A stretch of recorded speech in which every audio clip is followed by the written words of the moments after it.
नमस्कार प्रणाम। अहाँ देख रहा छी मिथिला सिटी न्यूज और संगे संग अहाँ सबके बता दी जे छठ के समस्त जे छै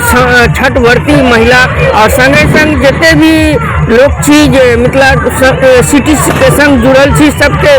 छठ महान पबनी के बहुत बहुत शुभकामना। संगे संग अहाँ के बता दी जे अखन हम मधुबनी के महाराजगंज स्थित गुड्डी गाछी जे छै शीतला माता के स्थित जे तालाब पड़े छै ओहि तालाब पर छी और संगे संगे अहाँ सबके फुटेज देखा रहल छी। आई विजुअल के तरीका से अपने देख रहल छी जे छठ आई समापन भेल और संगे आई भोरकारक छै। भोरकारक में हमरा सबके मान्यता छै जे हम सब डूबैत उगत सूरज के पूजा करै छी और सँझुकारक में हम सब डूबैत सूरज के पूजा करै छी। संगे संग सब गोटे के बता दी जे संगे संग अहाँ सबके बता दी जे हिंदू धर्म अनुसार छठ एक महान पावन होइ छै आ कहीं न कहीं 2 दिवसीय छठ जे समस्त गोटे मनबै छी और हिंदू धर्म अनुसार उनका सबके हम छठ के एक बेर फेर से बहुत बहुत शुभकामना संगे बहुत बहुत बधाई। और यही कारण बस जे छठ हमरा सबके कुशलता पूर्वक जे संपन्न भेल और अखन विजुअल अनुसार आप देख रहे छी हम मधुबनी के महाराजगंज स्थित गुड्डी गाछी तालाब के पास स्थित छी और सवेरे सवेरे टाइम छै अखन 4 बज रहल अहाँ देख रहल छी। कुछ संगे संग देखब जे उगत सूरज के हम सेहो विजुअल अहाँ सबके देखाब आगे वीडियो में बनल रही। कहीं ना कहीं लोग सब छठ के समय में आतिशबाजी और कहीं ना कहीं भगवान जे भास्कर के पूजा हम सब हिंदू धर्म अनुसार करै छी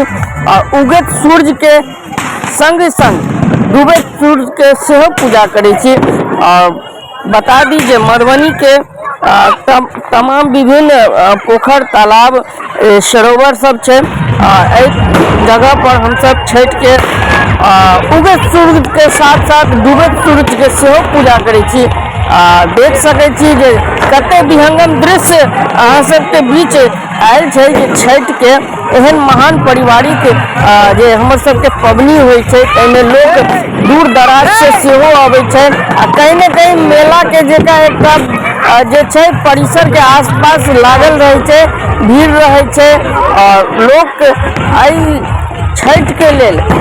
काफी तमाम जगह से अपन गांव के लेल आबै छै और गांव में आबिकऽ छठ मनबै छै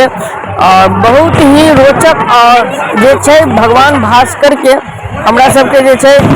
भगवान एकमात्र भगवान छनि जिनका हम देख सकै छी जे सूर्य देवता भेलखिन हुनका सबके हम साक्षात देखै छी साक्षात दर्शन करै छी।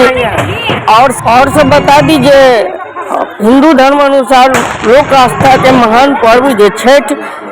हिंदू के एक जे होइ छै जो दूर दराज से लोग अबै छै और छठ मनबै छै। कहीं न कहीं लोग अपना बीच और परिवार के बीच रह कर ई पावन के जे छै भगवान सूर्य के अर्घ दै छनि और संगे संग जे छै डूबैत सूर्य के संग उगत सूर्य के सेहो पूजा कयल जाइ छै। ई महान भगवान भास्कर के प्रति जे छै एकटा भक्ति और कहीं न कहीं जे उगत सूर्य के पूजा सेहो करै छै। विजुअल के अनुसार अहाँ देख सकै छी